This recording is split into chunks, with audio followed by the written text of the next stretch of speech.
자,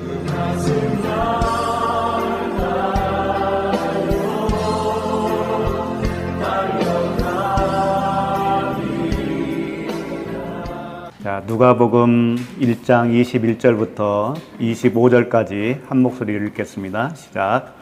백성들이 사게라를 기다리며 그가 성전 안에서 지체함을 이상히 여기더라. 그가 나와서 그들에게 말을 못하니 백성들이 그가 성전 안에서 환상을 본 줄 알았더라. 그가 몸짓으로 뜻을 표시하며 그냥 말 못하는 대로 있더니 그 직무의 날이 다 되매 집으로 돌아가니라. 이후에 그의 아내 엘리사벳이 잉태하고 5달 동안 숨어 있으며 이르되 주께서 나를 돌보시는 날에 사람들 앞에서 내 부끄러움을 없게 하시려고 이렇게 행하셨음이라 하더라. 아멘. 오늘은 누가복음 세 번째죠. 제목을 사가랴의 직무라고 붙여봤습니다. 오늘 말씀은 사가랴가 이제 제사장이잖아요. 사가랴 제사장이 성전에서 자기 직무를 다 마칩니다. 이제 앞에서 천사를 만났기 때문에 그때부터 이제 벙어리가 되었어요. 벙어리가 된 채로 직무를 다 마치고 집으로 돌아갑니다. 집으로 돌아간 후에 그의 아내 엘리사벳이 잉태하고 또 5달 동안 숨어 있다라고 하는 그런 내용이에요. 뭐 복잡하지도 않고 간단한 내용입니다. 그래서 오늘은 간단하게 끝날 수도 있을 것 같은데 기본이 뭐 1시간이니까 오늘 21절을 다시 한번 보겠습니다. 백성들이 사가랴를 기다리며 그가 성전 안에서 지체함을 이상히 여기더라 그랬습니다. 근데 백성들이 사가랴를 왜 기다렸을까요? 기다리며 그랬는데 왜 기다렸을까요?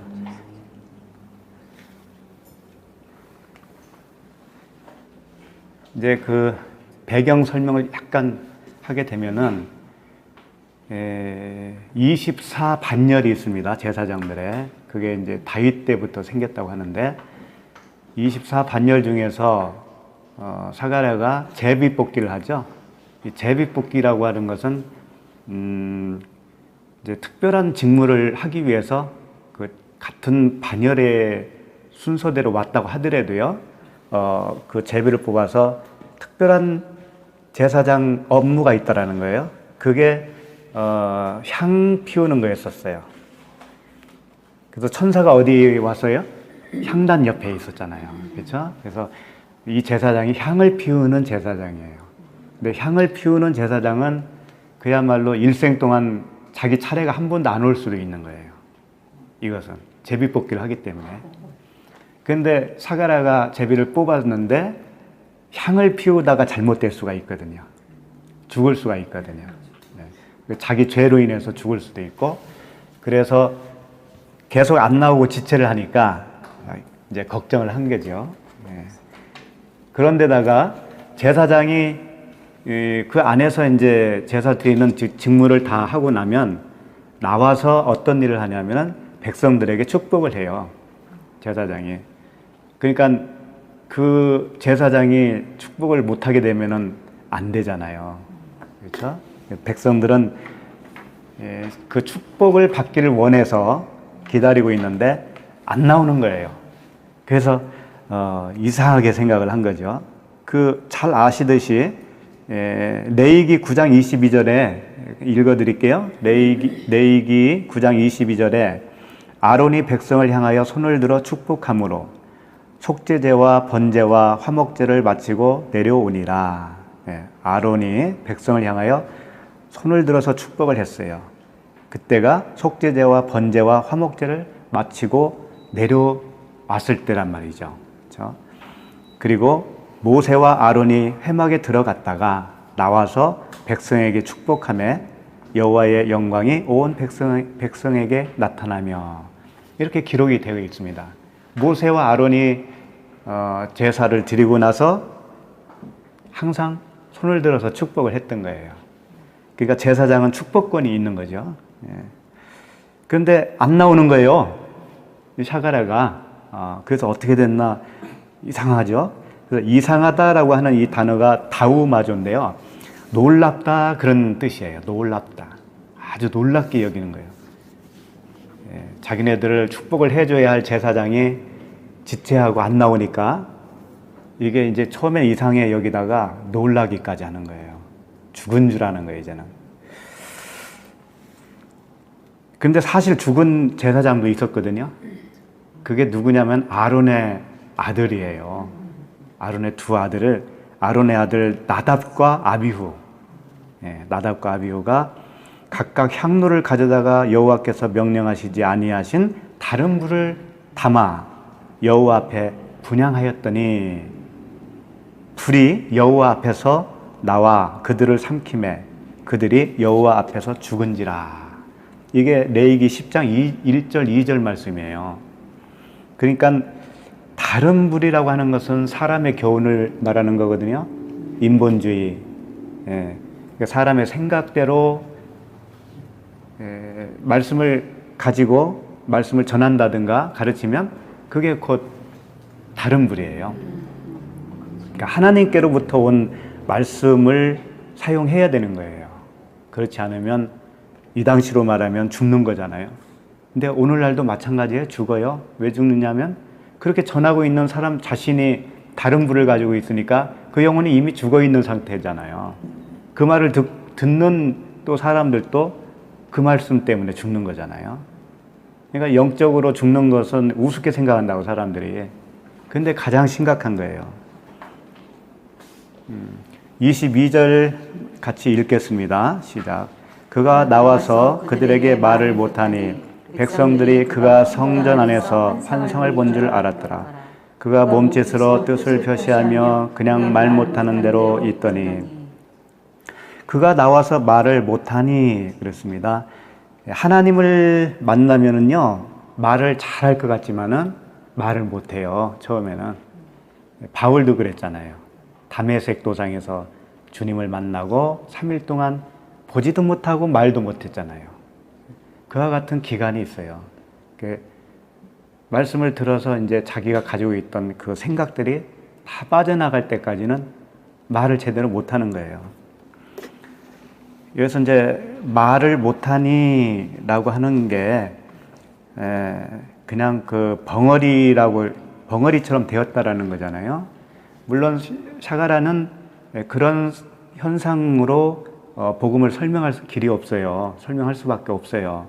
그러니까 하나님이 그런 상태로 만들어 주신 거죠.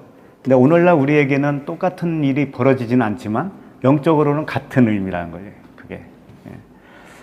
그러니까 사람의 생각을 깨는 말씀이 들어오면은요, 막 혼동이 일어나잖아요, 속에서. 내가 놀래잖아요. 감히 짐작하지도 못할 그런 말씀들이 들어오니까 이걸 어떻게 하나. 가지고 있던 것들이 다 부서지는데 그러자니 놓아지지가 잘 않는 거잖아요. 그래서 조금 기간이 필요해요. 그러니까 은혜 위에 은혜의 말씀을 들으면 그 벙어리가 돼요. 은혜 위에 은혜가 뭐라고 그랬어요? 은혜 대신 은혜라고 그랬죠. 앞에 받은 은혜. 샤가랴가 제사장직을 하고 있는 것 자체가 은혜예요. 그런데 그건 앞에 은혜예요. 그건 진짜 은혜가 아니거든요. 진짜 제사장이 되어야 돼요. 영적으로. 그렇게 이제 주님이 만들어가는 과정을 이제 우리가 보고 있는 겁니다. 그래서 이 벙어리가 되는 기간은 그리스도의 옷을 입는 기간이에요. 출애굽기 여정으로 보면 광야 생활이죠. 광야 생활. 다 입게 되면은 이제 가나안 땅으로 들어가는 겁니다. 가나안 땅에 들어가면 그게 10달 지난 거예요. 사람으로 말하면 잉태해서 출산하는 거예요. 그래서 엘리사벳이 10달 동안 잉태하고 있다가 요한을 낳았죠. 그때 샤가랴가 입이 열리잖아요.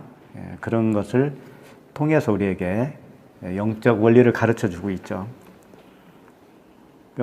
이 말씀에서 보면은 환상을 성전에서 환상을 본 줄 알았더라 그랬습니다. 백성들이. 왜냐하면 이제 늦게 나온 데다가 나와서 말도 못하고 이 몸짓으로 막 손짓 몸짓으로 표현을 하다 보니까 이 사람들이 환상을 보고 놀래서 저런가 보다 이렇게 이제 여겼던 거죠. 근데 환상은 사실은 그 당시에 이제 주로 오늘날하고 좀 다르게 환상 이야기가 많이 나와요, 성경에. 그렇지만 사실은 다 같은 거예요. 오늘날하고 굉장히 다른 시대라고 생각할 필요는 없어요. 환상이라고 하는 건 나타남을 얘기하는 거예요. 나타남. 그리고 그들이 환상을 봤다라고 할 때 그 봤다라는 것은 호라오라고 하는 단어거든요. 호라오는 의미로 봤다 그런 얘기예요. 눈으로 본 게 아니고 깨달아 알았다 그런 얘기예요. 그러니까 어떤 면에서는 같은 맞는 말이죠. 환상을 봤다는 것도. 그러니까 사가랴가 천사를 만났다고 하는 것도요. 이 가브리엘 천사죠. 가브리엘은 좋은 소식을 전해 온다라고 하는 천사예요. 그리고 미가엘이라고 있다고 했죠. 미가엘은 싸우는 군대장 천사예요. 천사장이라고 그러죠. 그러니까 용과 싸우는, 계시록에 보면 용하고 싸우는 천사가 미가엘이에요. 그러니까 좋은 소식을 전해주는 가브리엘은 예수님이에요. 예수님이 자기 백성을 그 죄에서 구원할 자잖아요. 이것처럼 좋은 소식이 어디 있어요? 그죠? 그리스도는 그리스도의 영은 성령이시잖아요. 그분은 죄에 대하여, 의에 대하여, 심판에 대하여 우리와 싸웁니다. 우리와 싸워요. 용이 우리거든요. 그런 의미에서 미가엘은 전쟁의 미가엘이에요. 그러니까 거기서 가브리엘을 봤다고 하는 것은 그 예수님에 대한 소식을 말씀으로 듣게 된 거예요. 그래서 진리의 말씀을 듣는 우리들도 그 말 못하는 기간이 있었던 것이고요. 말 못하는 기간을 지나온 겁니다. 우리들도. 동일한 거예요. 자, 그 다음에 23절 읽겠습니다. 시작. 그 직무의 날이 다 되매 집으로 돌아가니라. 자, 이 짧은 한 절 속에서 우리가 생각할 게 있습니다. 그 직무의 날이 다 되매, 어디에서 직무를 했죠? 성전이죠. 성전에서 다 하고 집으로 돌아갔다고 그랬어요. 굳이 내가 성경 저자라면은 이렇게까지 쓸 필요 없을지도 몰라요. 뭐 집으로 돌아갔다, 뭐 이런 얘기 못 하겠어요. 그냥 그 성전에서 일을 다 끝냈다. 당연히 일 끝나면 집으로 돌아가는 거죠. 근데 이렇게 기록했다라고 하는 것은 뭔가 의미를 부여하고 있는 거예요. 그런 걸 놓치면 안 돼요. 직무의 날은요, 아까도 잠깐 설명해 드렸지만 24반열 중에서 돌아가면서 일주일씩 섬깁니다. 일주일 섬기면 1년이면 2차례 돌아와요. 2차례 돌아오는데 이게 직무의 날이에요. 일주일씩 하는 게.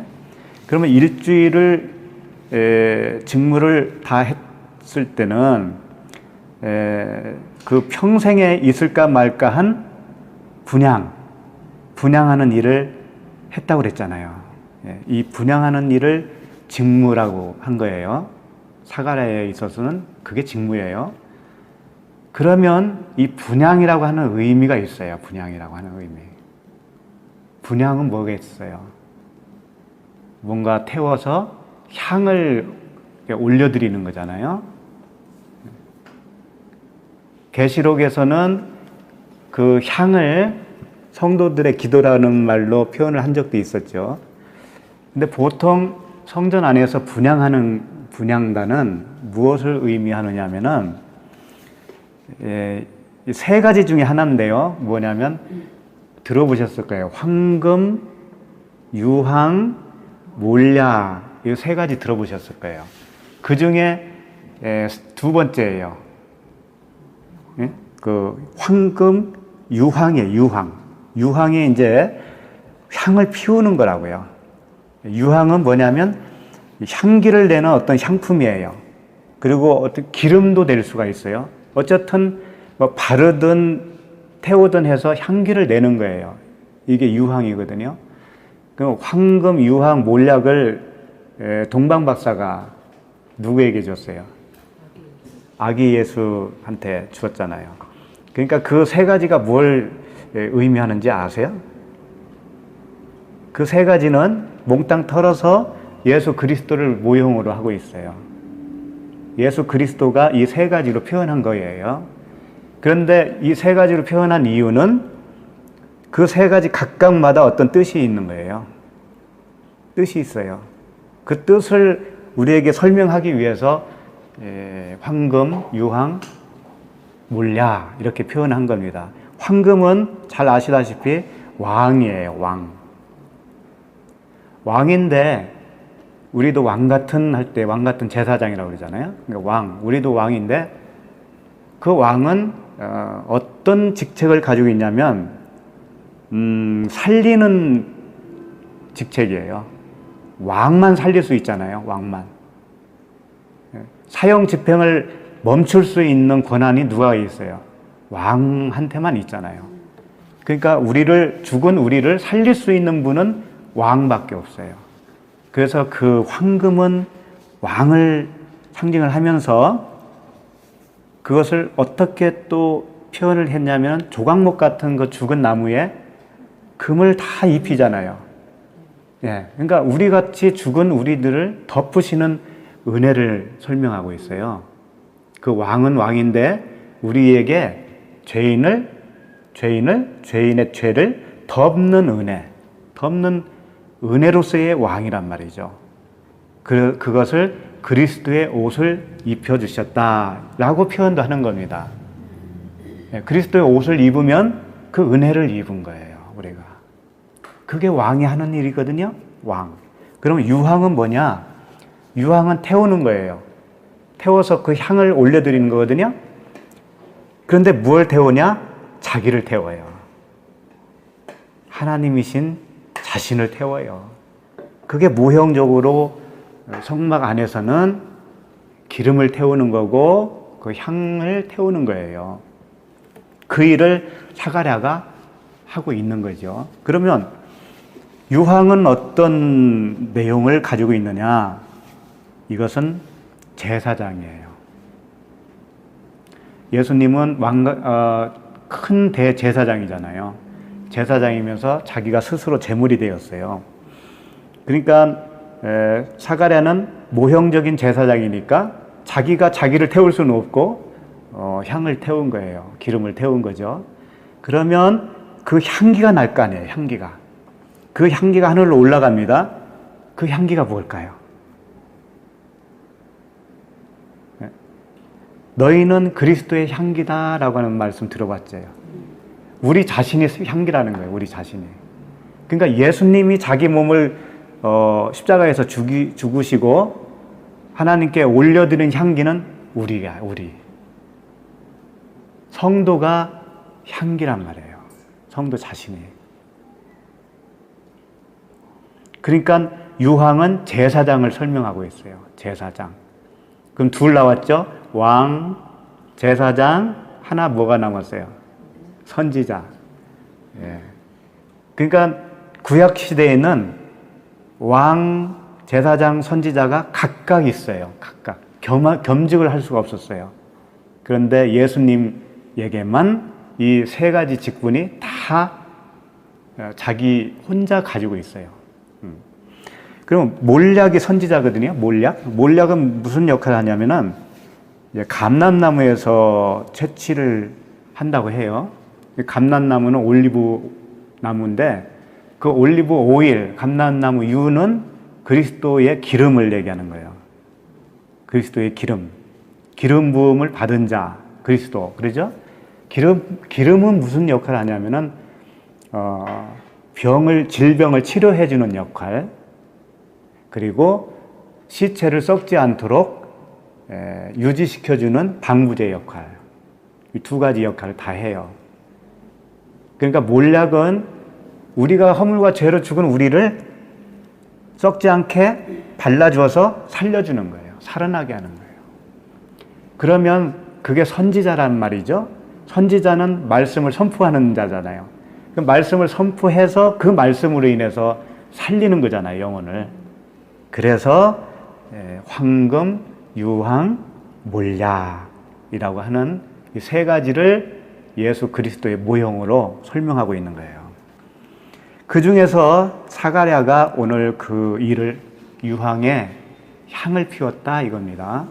그리고 나서 집으로 갔다라고 하는 것은 뭐냐면 그 모형적인 제사를 다 마치고 직무를 이제 다 끝냈어요. 이제 그 생애에는 자기에게 그런 직무가 안 올 수도 있어요. 다 끝냈어요.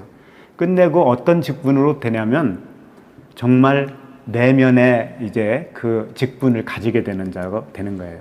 그래서 그 집이라고 그랬잖아요. 집으로 돌아갔다 했죠. 이 집이 이제 오이코스인데 꼭 사람이 사는 그 집만을 표현하는 단어로 쓰지는 않아요. 하나님의 전이라고 할 때도 이 오이코스를 써요. 하나님의 집 이렇게 말하죠. 예. 그래서 이런 말을 하고 있죠. 예수님이 마태복음 10장 6절에서 오히려 이스라엘 집에 잃어버린 양에게로 가라 할 때 이스라엘 집 이게 오이코스예요. 이스라엘의 집. 그리고 마태복음 12장 4절에는 그가 하나님의 전에 들어가서 이 하나님의 전 이게 오이코스예요. 하나님의 집이라는 거예요. 들어가서 제사장 외에는 자기나 그 함께 한 자들이 먹어서는 안 되는 진설병을 먹지 아니하였느냐.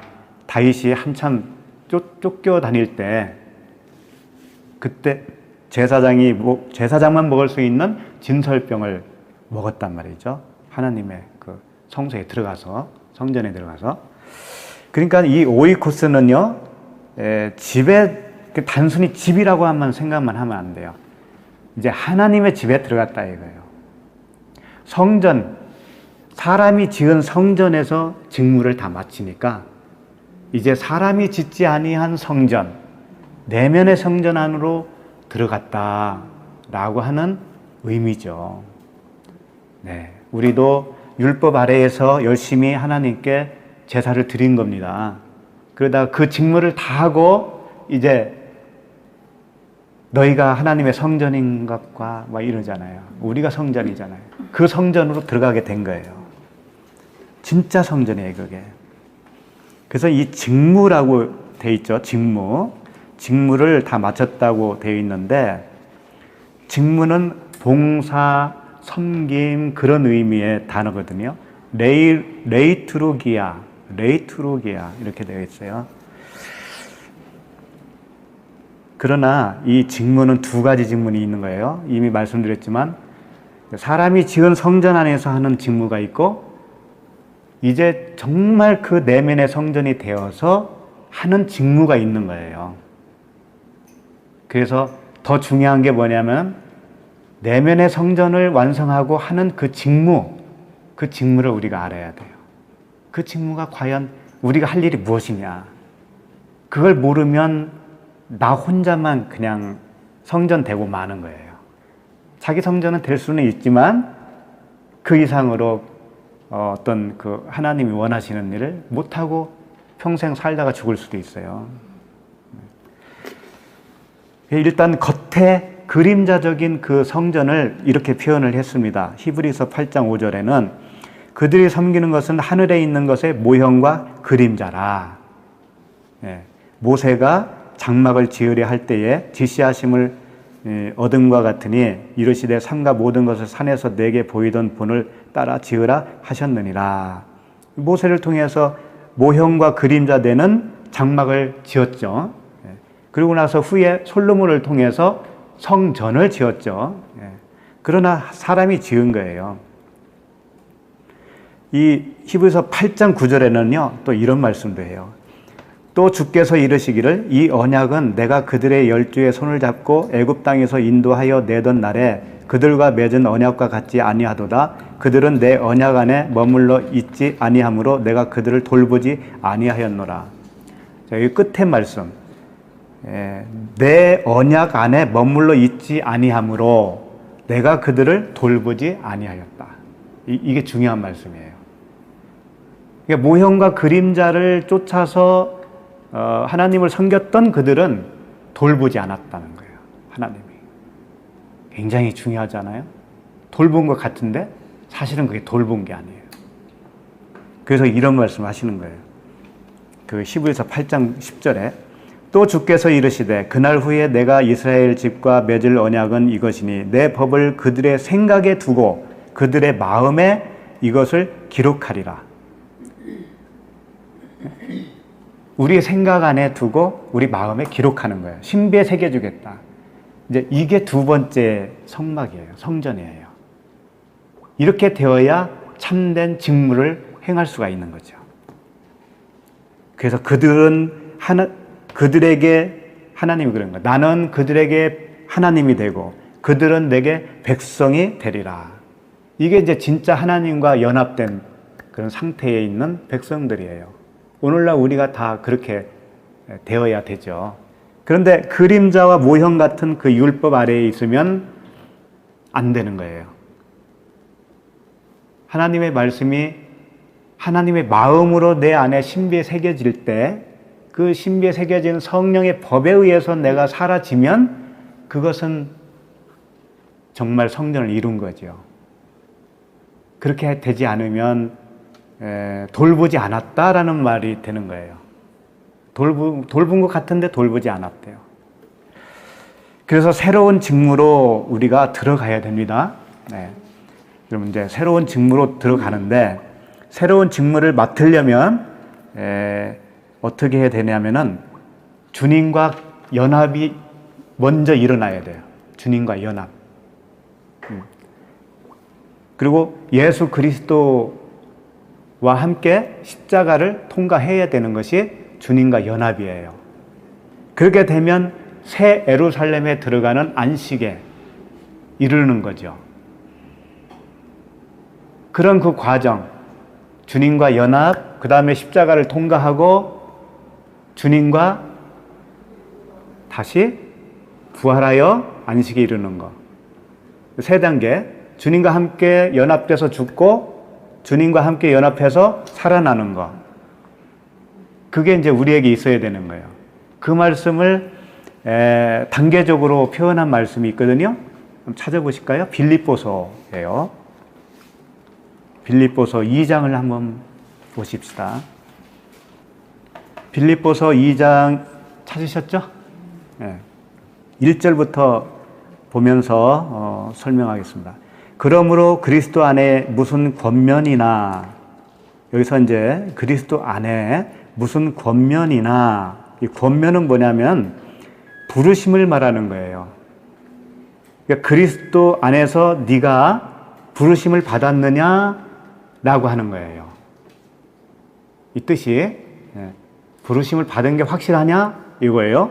그 다음에 사랑의 무슨 위로나 그러죠? 사랑의 무슨 위로나, 이 위로는요 이런 위로를 얘기하는 겁니다. 사탄의 나라에서 하나님의 사랑의 나라로 옮긴 위로예요. 우리는 위로는, 진짜 위로는 그거밖에 없어요. 응? 내가 지옥에서 천국으로 이동하는 것만큼 위로가 어디 있어요? 그걸 사탄의 나라에서 사랑의 나라로 옮겼다. 이거보다 위로가 어디 있어요? 그죠? 네. 자, 한번 잘 여기서 느낌이 있어야 되는데, 그리스도 안에 할 때 그리스도가 먼저 나왔습니다. 그 다음에 사랑의 무슨 위로 할 때 사랑이 나왔죠? 사랑은 뭐라고 그랬어요? 하나님은 사랑이시다 그랬잖아요. 그러니까 지금 하나님 아버지예요, 이게. 사랑으로 표현했지만 하나님 아버지. 그리스도 하나님 아버지 두 분 나오셨어요. 누구 남았겠어요? 성령이죠. 그 바로 나오잖아요. 성령의 무슨 교제나 긍휼이나 자비가 있거든 그러죠. 그러면 성령의 무슨 교제나 라고 하는 것은 성령과의 사귐을 얘기하는 겁니다. 성령과의 사귐이 일어나면 어떻게 되냐면 긍휼과 자비가 일어나요. 긍휼과 자비가 있느냐 그런 소리예요. 그런 말씀이에요. 요 세 가지입니다. 첫 번째, 그리스도 안에서 권면, 부르심을 받았느냐 확실하냐 이거고, 그 다음에 사랑의 위로, 사랑 안으로 네가 들어간 게 확실하냐? 요거. 그 다음에 성령과의 그 사귐을 통해서 긍휼과 자비가 너에게 있느냐? 라고 하는 거예요. 이게 연합이에요. 이게 아들됨의 모습이에요. 자, 이렇게 되면 2절. 마음을 같이하여 같은 사랑을 가지고 뜻을 합하며 한 마음을 품어. 이건 이제 우리 지체들끼리의 얘기예요. 이제 그렇게 다 가지게 된 것을 품고 있잖아요. 그 품고 있는 지체들끼리 어떻게 되냐면 마음을 같이하여 같은 마음을 가질 수가 있죠. 비로소 다른 말을 가지고 있으면 같은 마음이 될 수가 없잖아요. 그렇죠? 같이 마음을 같이하여 같은 사랑을 가지고 뜻을 합하며 한 마음을 품어. 이게 연합이에요. 이게 그리스도와 연합이면서 동시에 우리 지체들 간의 연합이에요. 한 마음을 품는 거예요. 뜻을 합하며 한 마음을 품어. 3절. 아무 일에든지. 이제 여기서부터는 한 지체 사랑의 그 행동 지침을 말하는 거예요. 네? 여기서부터는. 자, 아무 일이잖아요, 일. 네? 우리가 서로 사랑하는 게 일이잖아요. 예수님을 믿는 게 일이잖아요. 그 일에 있어서 다툼을 하지 말라는 거죠. 다툼을 하지 말아라. 그런 얘기잖아요. 그리고 허영으로도 하지 말고 그런 말씀이죠. 이 두 가지 나왔어요. 다툼, 허영. 다툼은 에리데이아라고 하는 단어인데 어떤 거냐면요, 옛 본성으로 하는 걸 말하는 거예요. 옛날 본성. 그리스도 안에서 변화된 본성이 아니고 옛 본성이 그대로 남아있는 거예요. 그 본성을 가지고 있으면 다투는 거예요. 그 자체가 다투는 거. 그러면 이런 뜻도 있어요. 고용돼서 일한다라고 하는 뜻이 있어요. 고용돼서 일하는 사람은 특징이 뭐냐면 꼭 그 결과, 자기가 일한 거에 대한 어떤 대가를 바랍니다. 대가를 바라요. 이게 옛날 본성이에요. 그러니까 사랑을 베풀었는데 그걸 대가로 여기는 거 있잖아요. 그게 이제 고용되어서 일하는 것 같은 그런 거예요. 그러니까 이것을 꼭 어떤 물질적인 이야기로 국한하면 안 돼요. 물리적이고 그런 걸로 따지면 안 돼요. 영적으로도 주는 게 많이 있잖아요. 사랑을 베푸는 거 많이 있습니다. 그런데 그걸 대가로 여기는 사람은 그걸 가지고 하나님께 어떤 상을 얻으려고 한다든가 아니면 상대방이 나를 알아줘야 되는데 라고 하는 이 대가성을 마음에 품고 있다든가 그래요. 그러나 정말 그리스도 안에서 변화된 성품으로, 새로운 성품으로 임하는 자들은 어떻게 하겠어요? 내가 한 것은 아무것도 없는 거예요. 내 것도 아무것도 없는 거예요. 다 그리스도께 거잖아요. 그렇죠? 네. 그렇게 되는 거예요. 그러니까 다툼이 없어요. 자, 그 다음에 허영으로 하지 말라고 그랬어요. 허영으로. 허영은 뭐냐면요, 자기 생각을 하는 거예요. 착각으로 하는 거예요. 착각. 하나님의 말씀에 어떤 이면에 있는 하나님의 말씀 있잖아요. 복음, 진리. 그 말씀에 입각하지 못하고 자기의 어떤 감정이라든가 착각, 망상 이런 거예요. 단어 자체도 망상, 자만 이렇게 되어 있어요. 케노독시아라고 합니다. 케노독시아. 독해요. 그 단어도 참, 좀 이미지도 참 이렇게 비슷해져 보면은. 허영을 하지 말라. 자, 그렇게 하지 말고 오직 겸손한 마음으로 각각 자기보다 남을 낮게 여기라. 그렇게 되어 있습니다. 자, 이제 여기서 한번 질문을 해볼게요. 자기보다 남을 낮게 여기는 마음이 있습니까?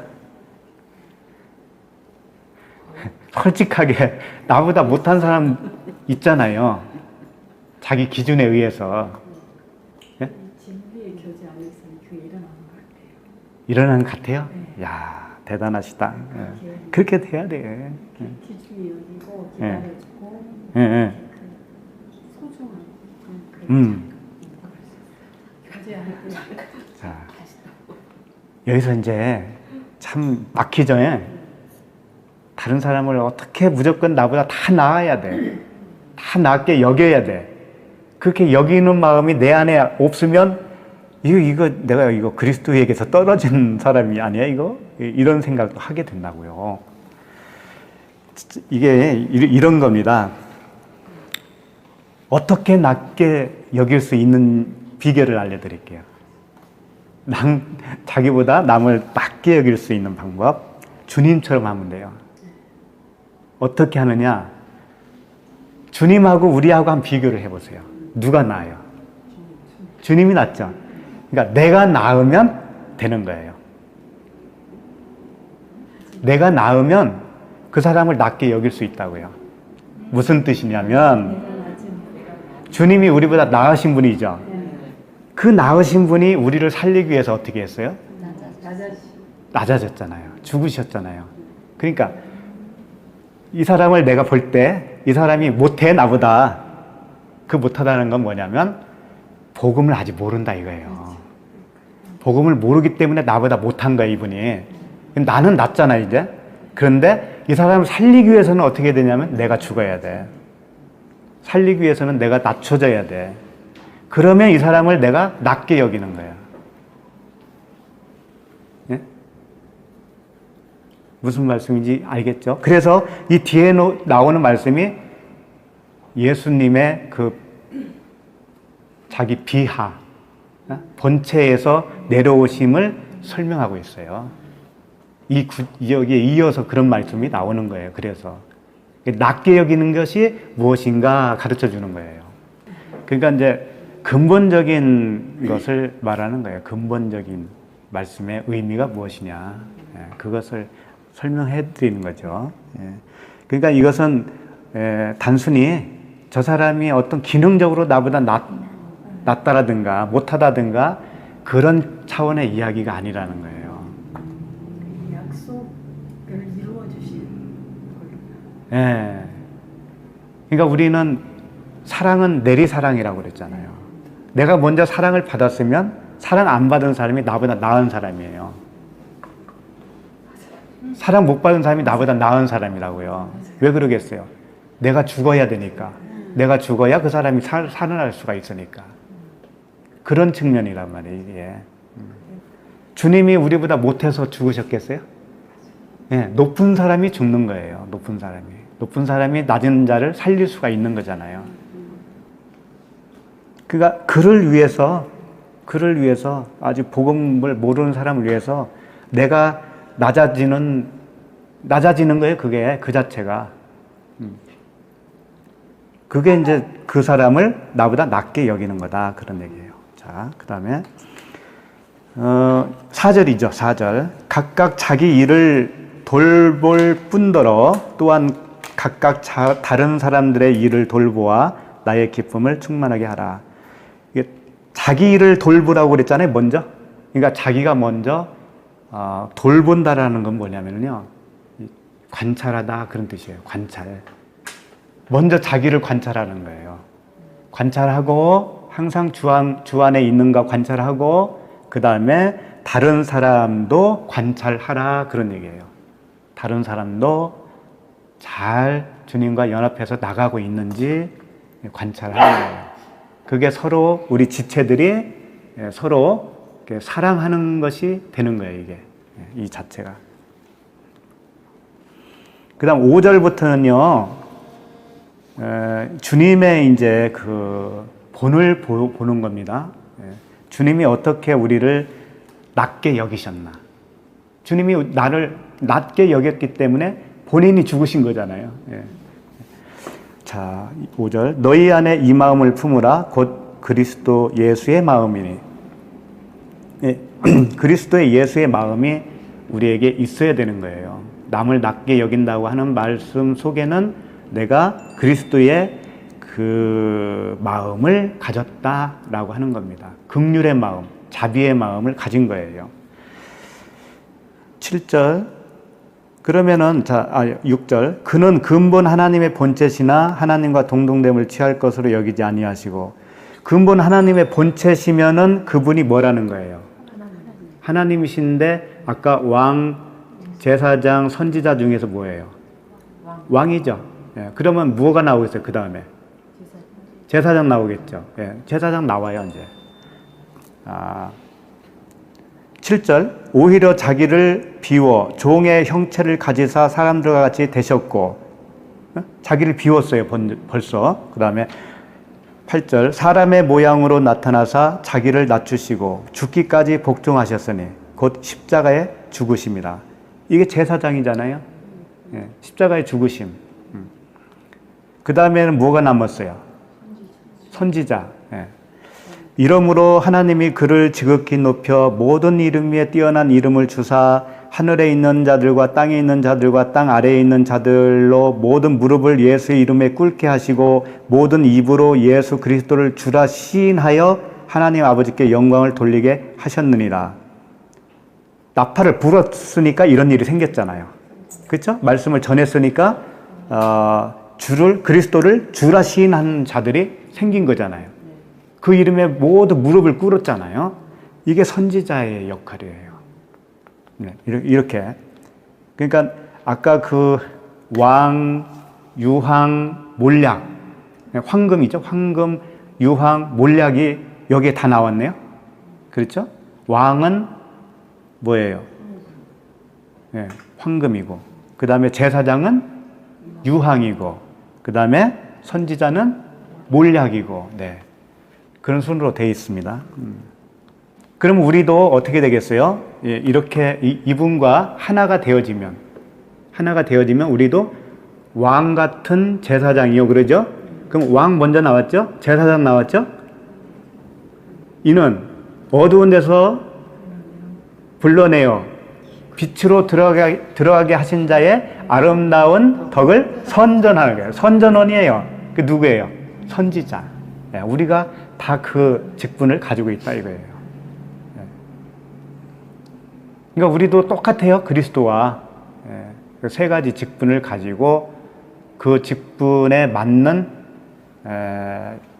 그런 삶을 사는 거죠. 그러면은요, 이제 이건 어떤 특정 사람을 뽑아서 설명한 건 아니죠. 이런 원리를 설명한 것이죠. 우리가 다 그런 자가 되어야 된다는 거예요. 그런데 이제 지금부터는 어떤 한 사람을 딱 뽑아서 이 사람이 한 것을 보면서 이렇게 사는 것이 안식의 삶이구나. 이렇게 사는 것이 그 직책을, 그 세 가지 직책을 다 가지고 사는 자의 모습이구나 라고 하는 것을 보여줘요. 같은 빌립보서 2장이죠. 지금 2장 20절부터 한번 보십시다. 20절부터 보면은요, 이는 뜻을 같이 하여 너희 사정을 진실이 생각할 자가 이밖에 내게 없음이라. 뜻을 같이 하여라는 말을 먼저 하고 있죠. 그러니까 그리스도 안에서 하나 된 자요, 그리스도 안에서 형제가 지체로 하나 된 거, 그런 자들을 말하는 거예요. 그런데 이 같이 하여 너희 사정을 진실이 생각할 자가 이밖에 내게 없음이라. 지금 바울이 이 빌립보서는 옥중서신이에요. 옥중서신이고, 바울이 이제 로마에서 정말 그 순교 직전에 있다라고 볼 수도 있어요. 굉장히 열악한 환경인데 그때까지 바울을 돌봤던 사람들이 몇 명이 있었어요. 그 중에 이제 여기서 거론이 되는 거죠. 그들이 다 자기 일을 구하고 그리스도 예수의 일을 구하지 아니하되, 그러니까 처음에는 바울을 도왔어요. 그런데 자기 일을 구하고 그리스도 예수의 일을 구하지 않았대요. 그러니까 지금 바울을 돕는 것을 그리스도의 일이라고 지금 규정해 놓고 있는 겁니다. 그래서 그리스도의 예수의 일을 구하지 아니하되 디모데의 연단을 너희가 안하니 자식이 아버지에게 함과 같이 나와 함께 복음을 위하여 수고하였느니라. 디모데는 잘 아시다시피 바울이 나의 참 아들 디모데야 그랬잖아요. 이 디모데는 바울이 1차 선교 여행 때부터 1차 전도 여행 때부터 만나가지고 그때부터 바울을 같이 동역자로 했어요. 그러니까 굉장히 오래된 거죠. 1차, 2차, 3차가 있었으니까. 그 디모데의 연단, 디모데가 고생을 많이 한 거예요. 근데 지금 빌립보 교회 교인들에게 지금 하는 편지잖아, 이게. 그러니까 너희들도 잘 알고 있잖니? 하는 거예요. 그 다음에 23절. 그러므로 내가 내 일을 어떻게 될지를 보아서 곧 이 사람을 보내기로 바라고. 이거 뭐냐면 바울이 지금 내가 내 일이 어떻게 될지를 보아서 그러잖아요. 바울이 이제 그 감옥에서 풀어질지, 석방될지, 아니면 더 연장될지, 이런 것들을 이제 보면서 하겠다 이거예요. 보면서 상황에 따라서 디모데를 보내든지 보내지 않든지 하겠다 그런 얘기입니다. 24절. 나도 속히 가게 될 것을 주 안에서 확신하노라. 이게 바울도 여기서 풀려서 석방돼서 너희들에게 갈 것을 주 안에서 확신한다 그랬잖아요. 근데 결국은 그렇게 되진 않았습니다. 그럼 바울이 주 안에서 그러면 틀렸나? 확신이 없었나? 이렇게 또 말할 수가 있어요. 그것은 우리의 관점이에요. 진짜 가는 게 뭐예요? 진짜 가는 거 육을 벗어나는 거 아닙니까? 그 확신이에요. 바울은. 그 마음을 모르면 그걸 모른다니까. 바울도 틀렸네 이런 소리 한다니까요. 그런 말이 아니에요. 그래서 그 다음부터 이제 이어지는 말씀을 잘 봐야 됩니다. 그 다음에 이어지는 말씀이 26절이죠? 25절. 그러나 에바브로디도를 너희에게 보내는 것이 필요한 줄로 생각하노니 하면서 에바브로디도에 대해서 거론을 해요. 그리고 에바브로디도를 이 빌립보 교회에게 파송을 하려고 그러는 거예요. 보내려고 그러는 거예요. 근데 여기서 이제 이어지는 말씀 속에요, 5가지의 칭호가 나옵니다.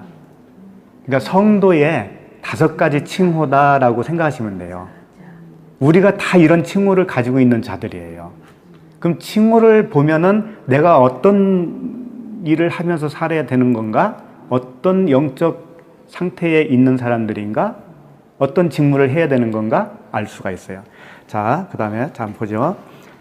그는 나의 형제요 그랬죠. 자, 첫 번째 형제입니다. 형제. 형제라고 하는 칭호를 가지고 있습니다. 함께 수고하고 그랬어요. 함께 수고하다라고 하는 게 시네르고스인데 동력자예요. 동력자. 함께 수고하는 거예요. 바울과 함께 수고하는 거예요. 동력자. 그러니까 우리는 형제이면서 뭐라고요? 동력자. 세 번째, 함께 군사된 자요. 군사. 군사는 뭐예요? 싸우는 거죠. 그러니까 어떤 영적 복음을 전하는 데 있어서 방해되는 것들에 대해서 함께 그걸 이렇게 모색하는 거예요. 물리치고 하는 거예요. 군사. 네 번째, 너희 사자로 그랬죠? 너희 사자. 사자는 뭐냐면 아포스톨로스인데 사도라는 얘기예요. 사도. 사도를 아포스톨로스라고 그래요. 똑같아요. 사도예요. 사도. 그러니까 우리가 뭐라고요? 사도. 그 다음에 내가 쓸 것을 돕는 자라. 돕는 자. 돕는 자가 뭐냐면 사역자라는 뜻이에요. 사역자. 아까 사가랴가 자기 직무를 마쳤다고 그랬잖아요. 그 직무가 바로 이 레이트로고스예요. 똑같은 거예요. 똑같은 단어에서 나왔어요. 사역자, 직무자. 자, 5가지 한번 봅시다. 형제, 동역자, 군사, 사도, 사역자. 우리가 이래봬도 이런 사람들입니다. 그래서 직무를 네이투르기아라고 돼 있는데 이제 여기서 우리가 사역자, 직무자죠. 직무자. 직무만 할 때는 네이투르기아. 그다음에 직무자는 네이투르고스. 이렇게 이제 부르는 거예요. 그래서 직무자예요. 사역자가. 사역자. 내적인 사역자가 되는 거예요. 자, 26절. 그가 너희 무리를 간절히 사모하고 자기가 병든 것을 너희가 들은 줄을 알고 심히 근심한지라. 이게 에바브로디도가요 굉장히 신실한 자예요. 이름 자체가 뭐냐면 잘생겼다. 또 매력적이다. 아유, 늦게 오신 분이 어떻게 또 잘 알아? 매력적이다. 영적으로 잘생겼다, 매력적이다. 그러면 매력적인 사람이 어떤 사람인가? 이 사람은요, 바울을 너무 헌신적으로 섬기고 했기 때문에 병들어서 죽게 되었어요. 병들어서 죽기까지 되었어요. 그래서 이 병들었다고 하는 걸, 죽게 되었다라는 것을 빌립보 교인들이 소식을 알게 된 거예요. 그러니까 이 사람은 또 빌립보 교인들이 자기를 걱정해 주는 거에 대해서 또 근심을 한 거예요. 네. 당연히 나를 알아줘야지 이런 게 아니라고요. 저들이 나를 걱정해 주는 거에 대해서 또 근심을 했다니까요. 이 정도는 돼야지. 그리고 27절. 그가 병들어 죽게 되었으나 하나님이 그를 긍휼히 여기셨고 그뿐 아니라 또 나를 긍휼히 여기사 내 근심 위에 근심을 면하게 하셨느니라. 정말 죽게 되었대요. 죽게 되었는데 하나님의 긍휼히 여기셨고, 긍휼히 여기시고 어떻게 뭐 했다라는 장황한 설명은 없습니다. 그러나 주님의 긍휼로 살려주셨다는 얘기 아니겠어요? 그렇죠? 그러니까 이건 실질적인 사건입니다. 실질적인 사건임에도 불구하고 영적 의미도 있죠. 이 사람은 자기가 완전히 십자가에서 죽은 거죠. 네? 그러니까 하나님이 다시 살려준 거잖아요. 응? 죽어야 산다고 하는 그 메시지가 있는 거잖아요.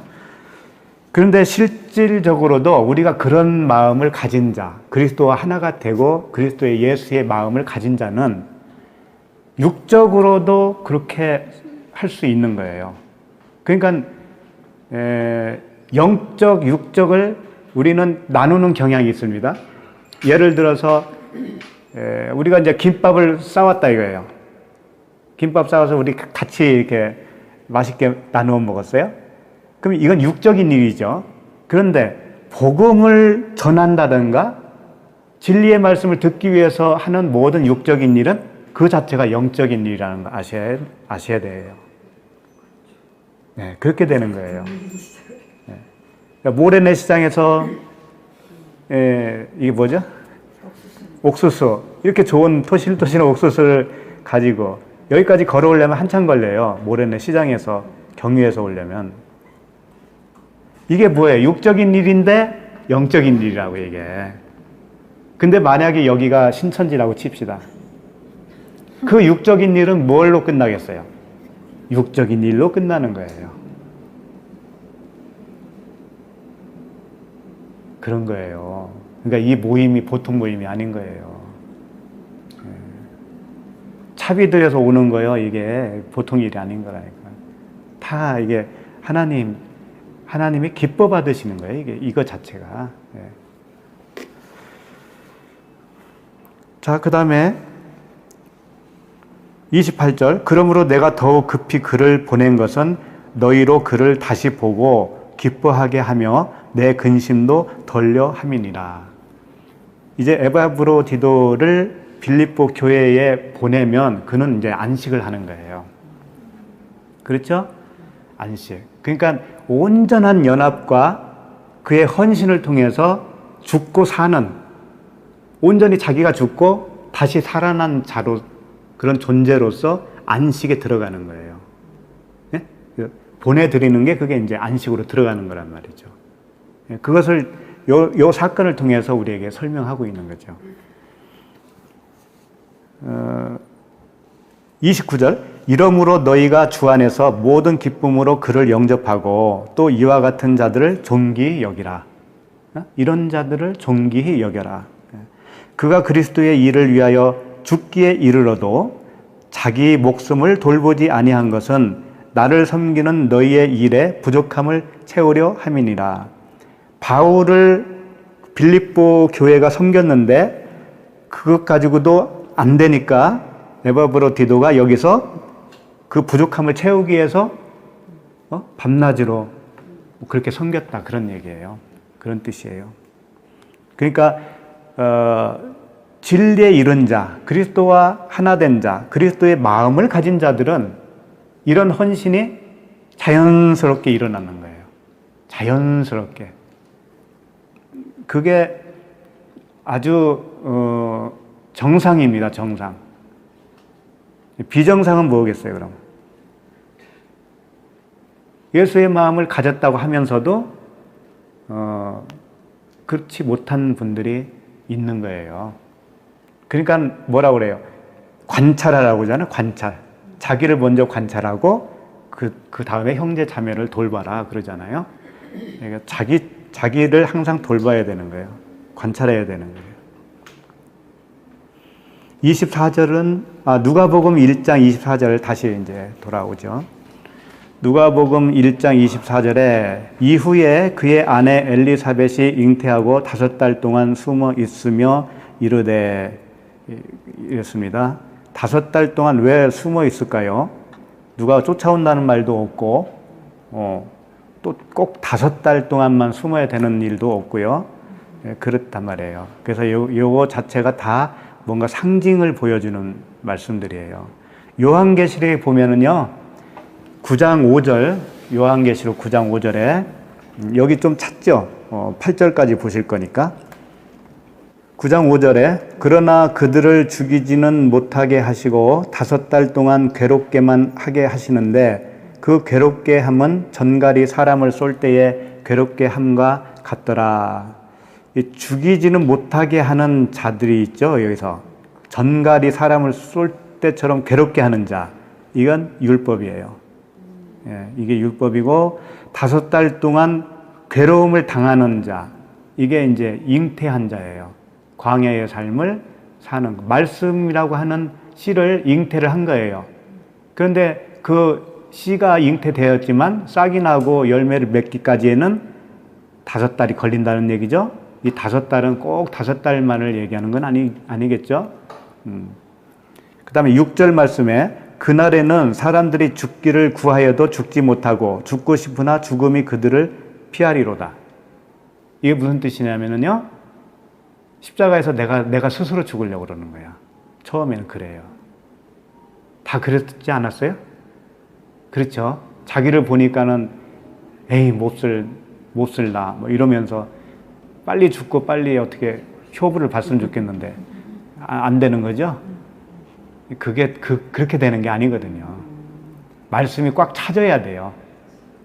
말씀이 꽉 차는 그 기간이 있어요. 그 분량이 있다고요. 그래야 그 말씀이 목을 베는 것이지 내가 스스로 하는 게 아니거든요. 네, 그 말을 해요. 그러니까 죽고 싶어도 못 죽는 거예요, 그때는. 7절. 황충들의 모양은 전쟁을 위하여 준비한 말들 같고 그 머리에 금 같은 관 비슷한 것을 썼으며 그 얼굴은 사람의 얼굴 같고, 그 다음에 8절. 또 여자의 머리털 같은 머리털이 있고 그 이빨은 사자의 이빨 같으며. 사자가 뭐겠어요? 아시죠? 율법이잖아요. 응? 율법. 그 이빨은 뭐예요? 그 무는 거잖아요. 쏘는 거. 정가같이 쏘는 거, 이빨같이 무는 거. 이게 다 율법의 권능이에요. 네? 율법의 권능이라고. 그리고 여자의 머리털 같은 머리털이 있다고 그랬죠.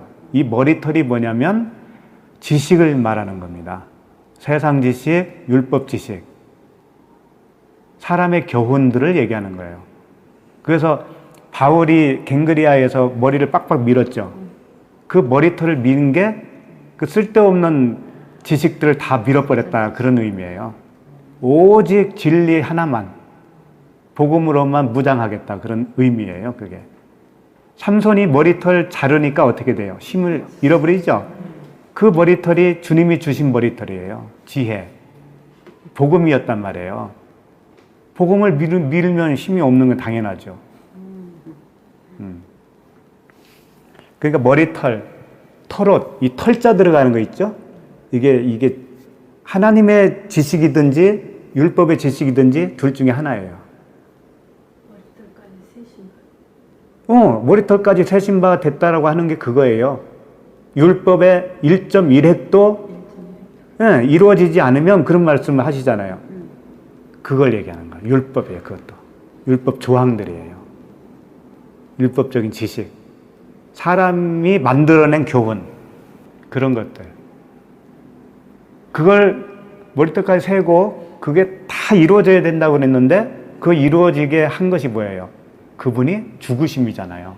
그냥 퉁쳤잖아. 자기 몸으로. 그게 다 이루은 거죠, 그러니까. 그 은혜 안에 우리가 들어가면 우리는 다 이룬 것이 되는 거잖아요. 율법의 요구를 다 이룬 것이다. 네, 그러면 예수 야곱이 그 아버지로부터 인정받을 때 네. 그래요. 그거예요. 염소의 털을 그렇죠. 네. 언약이죠, 언약. 네. 하나님의 주신 지혜, 지식은 언약이죠. 그렇죠? 네. 그래서 야곱의 털은 그 반대겠죠? 그럴 거 아니에요. 근데 이 야곱이 받는 게 아니었단 말이죠. 그러니까 야곱이 원래 털이 가지고 있는데 그건 율법이었는데 그걸 위장을 해서 줬는데 그게 복음이 돼버렸잖아요. 모르고 그냥 안수해버렸으니까. 예. 같은 거예요. 율법 안에 복음이 들어있는 건데 그 들어있는 복음을 야곱이 가르친 거지. 예? 예.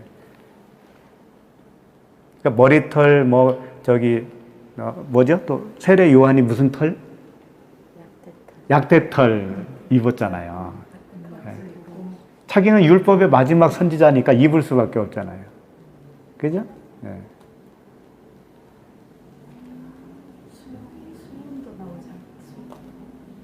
수염은 조금 생각해봐야 돼. 아직.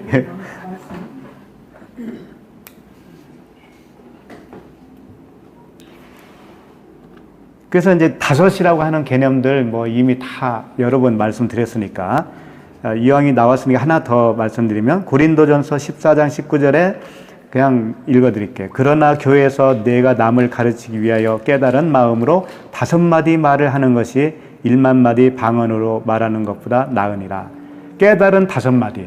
이게 이제 다섯이잖아요. 그 5등불, 기름 준비한 5처녀, 뭐 5달란트, 5문화, 이게 다 깨달은 말씀을 얘기하는 거예요. 깨달은 말씀. 그 5을 깨달으면은요, 그게 열이 되는 거예요. 완전해진 거니까. 똑같은 개념이에요. 그게 열이인 거예요. 그러니까 지금 엘리사벳이 5달 동안 숨었다고 하는 것은 그게 이제 율법을 복음으로 깨닫는 기간이에요. 그 기간이 차면 그게 10달이 되는 거예요. 똑같아요. 10달이나 5달이나. 그리고 여기 한번 찾아볼까요? 여기 찾아보죠. 고린도 후서 11장 22절. 고린도 후서 11장 22절. 11장. 이제 바울이 전도 여행하면서 당한 고난이 많았다고 했잖아요. 그 고난의 그 내용들을 설명하는 것조차도 진리라는 거예요. 자, 22절. 그들이 그리스도의 일꾼이냐? 정신없는 말을 하거니와 나는 더욱 그러하도다. 내가 수고를 넘치도록 하고 옥에 갇히기도 하고 더 많이 하고 매도 수없이 맞고 여러 번 죽을 뻔 하였으니. 바울이 이제 이렇게 고생했죠. 구체적인 이야기를 또 해요. 23절. 유대인에게 40에서 하나 감한 매를 몇 번 맞아요? 5번 맞았으며. 왜 5번을 맞아야 돼요? 깨져야 되잖아요. 율법이. 예. 깨달은 5마디가 돼야 되잖아요. 그러니까 5번 맞는 거예요. 그 다음에 24절 3번 태장으로 맞고 3번 맞아야 되는데 이건 성령의 뭐예요? 죄에 대하여, 의에 대하여, 심판에 대하여 3가지 사역 있잖아요. 성령의 사역, 그걸 뭐 한다고 그래요? 책망한다고 하잖아요. 그러니까 맞아야지. 예, 맞아. 태장으로 3번 맞아야 돼. 한 번 돌로 맞는 것이 태장으로 3번 맞는 것과 똑같은 거예요. 돌은 뭐예요? 그리스도잖아요. 예? 예. 그 3가지가 그리스도라고는 하나하고 똑같은 거란 말이에요. 진리. 예? 그 진리로 맞은 거죠. 예. 그 다음에 3번 파선하고 그러죠. 파선이 뭐냐면 배가 부서진 거잖아요. 너의 신은 배요 그러잖아요. 예? 육신의 정욕, 이생의 자랑, 안목의 정욕, 뭐 이 3가지가 파선을 한 거란 말이에요. 우리가 신이 배에 있다니까요. 배만 섬기던 자였다 했다고요. 그러니까 그 배가 파선을 해야지 이제. 그래서 3번 파선을 했다라는 거예요. 태장으로 3번 맞으니까 3번 파선을 하는 거예요. 예.